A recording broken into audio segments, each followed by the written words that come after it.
You stand in a room that has become a stage. The air is thick, not with silence, but with unspoken words, with the weight of a performance that never seems to end. You feel like a ghost in your own life. She stands before you, a masterpiece of sorrow. Her eyes, glistening pools of curated vulnerability.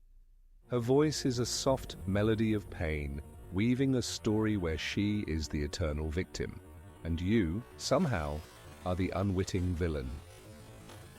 Every word is a silken thread, wrapping around your reason, tightening its hold. You feel a familiar ache.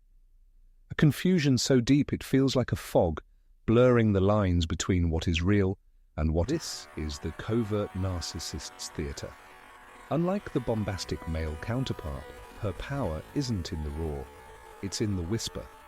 Her control is not a fist, but a gentle, guiding hand leading you off a cliff. Her mask is not one of grandeur, but of profound fragility. She is the misunderstood artist, the overly sensitive soul, the giver who receives only pain in return. It's a beautifully tragic role, and she never breaks character. Her primary weapon is your own goodness, your desire to help, to heal, to understand. She studies your compassion like a textbook, learning exactly which pages to tear out. You live in a constant state of emotional debt. You are always apologizing, always trying to fix a problem you didn't create.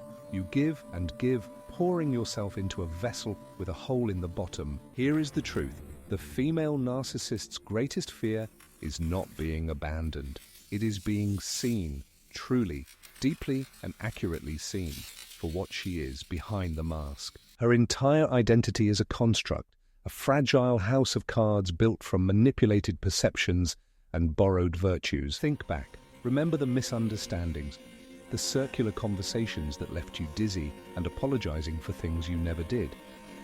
These were not failures of communication, they were acts of war. She is a master of plausible deniability. Her insults are disguised as concerns, her manipulations are framed as acts of love.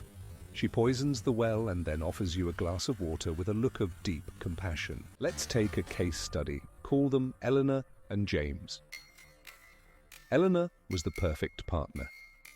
She remembered every anniversary, cooked his favorite meals, and spoke of him to friends as if he were a king. But in private, the story was different.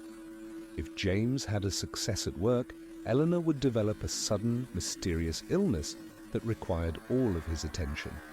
His joy was a threat to her stage. If he expressed a need, she would masterfully reframe it as him being too demanding or not appreciative of all her sacrifices. He began to believe his needs were a burden. She isolated him, not with walls, but with whispers. "Your friends don't really like me," she'd say with a sad sigh. "I just want you to be happy."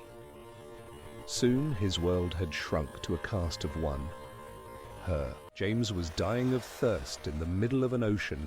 He was surrounded by the performance of love, but starved of its genuine substance. This is the quiet hell she creates. So, what do you say? What is the phrase that cuts the strings? It is not an accusation, it is not an attack. An attack feeds the narcissist. It gives her a reason to play the victim. You would be handing her a new script. Fighting with her is like wrestling with a ghost in a hall of mirrors. You will only exhaust yourself while she multiplies her image.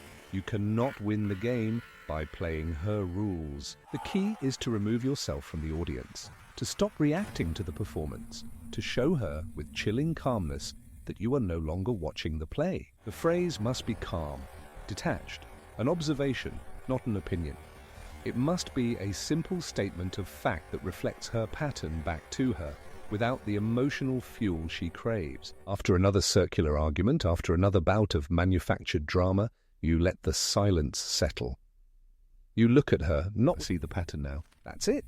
No more, no less. 3 simple words. But in those words, you are not engaging with the current drama. You are communicating that you see the entire architecture of her manipulation. You are not calling her a narcissist. You are not calling her a liar. You are holding up a mirror to her process, not her character. She has no defense against this. She can't twist an observation of a pattern into an attack on her fragile soul.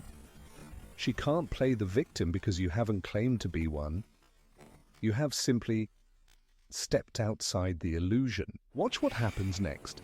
First, there will be confusion. It's a line she has never heard before. It doesn't fit into any of her scripts. Her programming will glitch. Then comes the rage. Not the loud, explosive rage of a classic narcissist, but a cold, reptilian fury.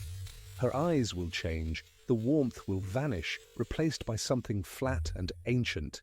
This is the moment the mask truly disintegrates. You will see for a fleeting second the void behind the facade, the terrified empty child and the cold, calculating predator, all at once.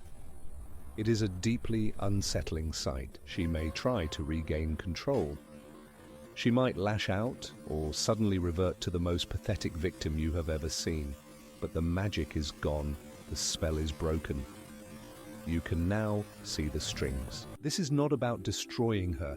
It is about liberating yourself. It's about taking back the pen and writing your own reality, one that is not defined by her endless, draining fiction. The phrase, "I see the pattern now," Putiat, is your declaration of independence. It is the sound of your own mind finally clear of the fog. It is the beginning of your own true story.